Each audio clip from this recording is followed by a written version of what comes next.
Hello friends, welcome to mechanical tech Hindi. Friends, आप सबके लिए एक बहुत ही इंपॉर्टेंट और बहुत ही ज़्यादा बड़ा अपडेट है जो कि आज की इस वीडियो में आपके साथ शेयर करने वाला हूं। जी हां, 1 अप्रैल 2023 से इंडिया में जो BS6 एमिशन नॉर्म्स के तहत जो गाड़ियां आती है वो अब नहीं बिकेगी, वो बिकना बंद हो जाएगी और इनके जगह पे 1 अप्रैल 2023 से बिल्कुल जो नया एमिशन नॉर्म्स जो कि लागू होने वाला है, इसकी गाड़ियां बिकने वाली है। तो ये जो नया एमिशन नॉर्म्स है, क्या ये BS7 है या कोई और है, ये आपको मालूम चलेगा। इसके अलावा ये जो नया एमिशन नॉर्म्स है, तो इनमें जो गाड़ियां आएगी, चाहे 2 व्हीलर हो चाहे 4 व्हीलर हो, उनमें क्या क्या टेक्नोलॉजीज में चेंजेस होगा ये भी मैं आपको बताने वाला हूं। इससे जुड़ा हुआ जो RDE है, यानी कि जो रियल ड्राइविंग एमिशन है, ये भी मैं आपको बताऊंगा। इसके अलावा इस टेक्नोलॉजी से जुड़ा हुआ जो SCR है, जो SDD है, जो LNT है, जो OBD2 है, इन सब के बारे में आपको बताऊंगा। साथ ही क्या जो नया एमिशन नॉर्म्स है, उसके बाद जो गाड़ियों का प्राइस है वो कितना ज्यादा बढ़ सकता है, और अभी चूंकि 1.5 महीना बचा है, तो क्या अभी आपको BS6 गाड़ी लेना चाहिए या नई टेक्नोलॉजी गाड़ी का वेट करना चाहिए, ये सब मैं आपको आगे इस वीडियो में बताने वाला हूं। वीडियो को पूरा देखें और इसी तरह के और वीडियोस के लिए चैनल को सब्सक्राइब करके बेल आइकन को जरूर से दबा दे। आप फ्रेंड्स देखो, बहुत से लोग ऐसे जिन्हें ये नहीं पता होता कि जो BS4 जो BS6 है, ये एग्जैक्टली है क्या और ये क्यों जरूरी है। तो देखो, BS का फुल फॉर्म होता है भारत स्टेज, और ये एक एमिशन नॉर्म्स है। वैसे BS1, BS2, BS3, BS4 और BS6 जो एमिशन नॉर्म्स है, एग्जैक्टली यहाँ पे क्या चेंजेस हुए, क्या पैरामीटर सेट हुआ, इन सब के ऊपर मैं चैनल पे ऑलरेडी डिटेल वीडियो है, इसका लिंक आपको डिस्क्रिप्शन में मिल जाएगा। ज्यादा डिटेल में जानने के लिए BS के बारे में आप इस वीडियो को देख सकते हो। वैसे बहुत आसान लफ्जों में कहना हो, ये तो जो BS एमिशन नॉर्म्स है, बेसिकली यहाँ पे ये होता है कि जितनी भी इंटरनल कंबशन इंजन वाली गाड़ियां होती है, यानी कि जितनी भी पेट्रोल और डीजल इंजन वाली गाड़ियां होती है, इन इंजन के अंदर में जब पेट्रोल या फिर डीजल जलता है, तो उसके वजह से जो एग्जॉस्ट गैसेस, जो हमारी प्रदूषित गैसेस है, वो प्रोड्यूस होती है, और उन एग्जॉस्ट गैसेस में बहुत ज्यादा हार्मफुल गैसेस होते हैं, जैसे कि hydrocarbon, carbon monoxide, sulphur oxide, nitrogen oxide और पार्टिकुलेट मैटर।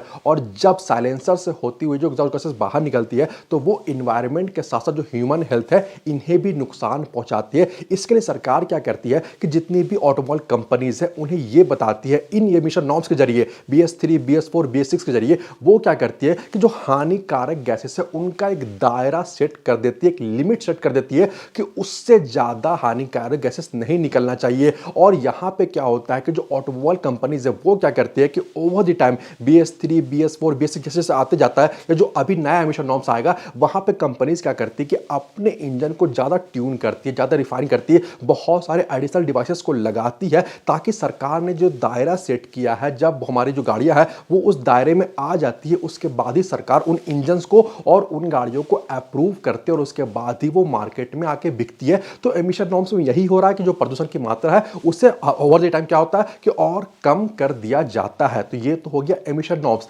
अब इंपॉर्टेंट अपडेट ये है कि 1 अप्रैल 2023 से इंडिया में BS6 की जगह पे BS6 फेज 2 या फिर इसे BS6 2.0 भी कहा जा रहा है, इस एमिशन नॉर्म्स वाली गाड़ियां बिकेगी, जिसमें बहुत सारे चेंजेस भी होंगे। आप कह सकते हो कि ये BS7 ही है, लेकिन इसे जो नाम है वो BS7 नहीं दिया गया है, इसे नाम दिया गया है BS6 फेज 2 या फिर BS6 2.0, जो हो सकता है कि आपको गाड़ियों में भी लिखा हुआ दिखाई देगा। अब यहां पे चेंजेस क्या है, आप समझो। यहां पे देखो, अभी तक क्या हो रहा था कि अभी तक ये नियम ही यही था कि जितनी भी कंपनीज अपनी गाड़ियों के नए मॉडल को बनाती थी, तो वहां पे उन्हें लैब में टेस्ट करती थी कि भाई प्रदूषण का मात्रा कितना, इंजन से कितना प्रदूषण निकल रहा है। इसके अलावा उनका जो खुद का ट्रैक होता है कैंपस के अंदर में, वहां पे चला के टेस्टिंग करती थी, उसके बाद सरकार को डेटा भेजती थी, सरकार उन चीजों को चेक करता था और गाड़ियां जो है वो अप्रूव हो जाती थी। लेकिन BS6 फेज 2 में सबसे बड़ा इंपॉर्टेंट अपडेट ये है कि यहां पे RDE इंट्रोड्यूस होने वाला है, यानी कि रियल ड्राइविंग एमिशन टेस्ट ये होने वाला है। यहां पे क्या होगा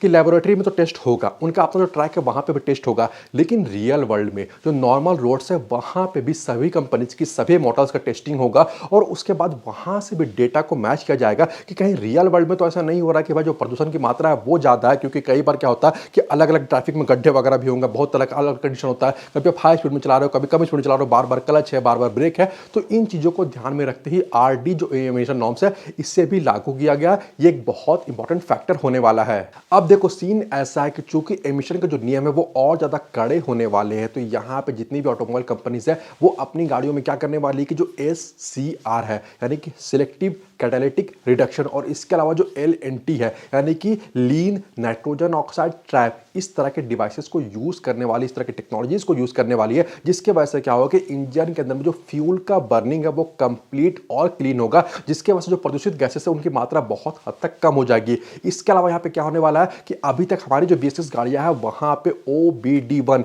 यानी कि ऑन बोर्ड डायग्नोस्टिक डिवाइस होता है, ये 1 वाला यूज होता था, लेकिन अब क्या होगा कि जो नई गाड़ी आएगी वहां पे OBD2 कनेक्टर जो है, डिवाइस जो है वो यूज होगा। इसके अलावा यहाँ पे SDD यानी कि सेल्फ डायग्नोस्टिक डिवाइस भी यूज होने वाला है। और इन दोनों से फायदा ये मिलने वाला है कि अब रियल टाइम में आप कहां पे चला रहे हो, किस कंडीशन में चला रहे हो, कितना लोड है इंजन के ऊपर में, स्ट्रेस कितना थ्रॉटल है, कितना स्पीड है, इन सब को देखते हुए ये जो दोनों डिवाइसेस है वो क्या करेगी कि रियल टाइम में जो एमिशन है, जो हमारी प्रदूषित गैसेस है, उनमें कौन कौन सी गैसेस कितना निकल रही है, उन्हें मॉनिटर करती रहेगी, उन्हें ट्रैक करती रहेगी। और जैसे ही जो लिमिट है वो एक्सीड करेगा तो जो हमारा कंसोल होता है, जो स्पीडोमीटर होता है, वहां पे एक लाइट आपको उस चीज को इंडिकेट करेगा, या किसी और तरीके से अलग कंपनी का जो कंसोल है वहां पे इंडिकेशन होगा कि भाई जो एक्सीड लिमिट है जो हमारा एमिशन का वो पार हो गया है। इन सारी चीजों को भी यहां पे इंट्रोड्यूस किया जाएगा ताकि एमिशन को और ज्यादा कंट्रोल किया जा सके। साथ ही जो फ्यूल इंजेक्टर की टेक्नोलॉजी है वहां पे भी चेंजेस होगा। हालांकि अभी भी जो फ्यूल इंजेक्टर है उसे यूज किया जाता है, लेकिन अब जाके क्या होगा कि प्रोग्राम्ड फ्यूल इंजेक्टर का यूज किया जाएगा।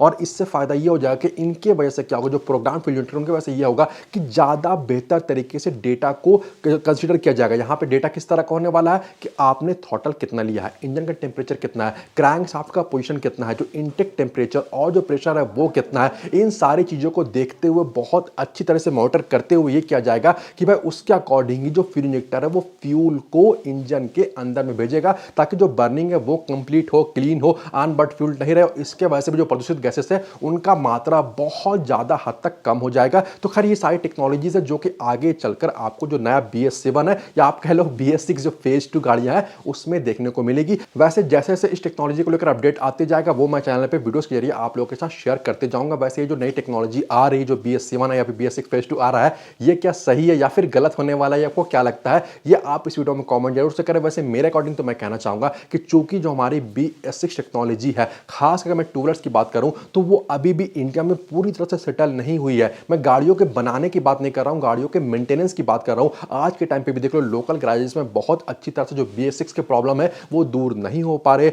हमें ऑथोराइज्ड सर्विस सेंटर जाना ही पड़ रहा है, वहां पे भी कई बार बहुत लंबा टाइम लग जाता है, सही से काम होता नहीं है। तो अभी भी हम उलझे हुए हैं BS6 टेक्नोलॉजी से, गाड़ियों को मेंटेन करने में उलझे हुए। और जब नया टेक्नोलॉजी एक बार फिर से आ जाएगा, OBD2 आ जाएगा, तो हो सकता है कि मेंटेनेंस का प्रॉब्लम और ज्यादा देखने को मिले। लेकिन मैं कोशिश करूंगा कि भाई मेरे चैनल पे वीडियोस के जरिए आप लोगों को अपडेट करते रहूं और चीजें सिखाते भी रहूं। अब चलो प्राइस की बात कर लेते हैं, क्योंकि जब BS4 से BS6 गाड़ियां आई तो प्राइस में कितना चेंजेस हुआ, प्राइस कितना बड़ा, इन सब से आप सब वाकिफ हो। तो कहीं ना कहीं जो BS6 फेज 2 वाली गाड़ियां जब वो आएगी तो आप मान लो कि कम से कम तो 10 से लेकर 30% तक, 10 से लेकर 30% तक प्राइस हाइक देखने को मिलेगा। हो सकता है कि जो बाइक अभी आपको 2 लाख में ऑन रोड प्राइस मिल जा रहा है वो हो सकता है कि आगे चलकर आपको 2,20,000 से लेकर 2,60,000 तक, डिपेंड करता है किस ब्रांड का है, किस कंडीशन का है, किस तरह की टेक्नोलॉजी वाला है, तो इतना ज्यादा आपको प्राइस में डिफरेंस देखने को मिल सकता है। तो फाइनली अगर आखिरी सवाल पे आ जाए कि क्या अभी BS6 ले या नई गाड़ियों का वेट करें, तो देखो मैं अपनी तरफ से आपको राय देना चाहूंगा कि बेफिक्र होकर आप जो अभी BS6 गाड़ियां बिक रही है आप उसे खरीदो, कोई दिक्कत की बात नहीं है।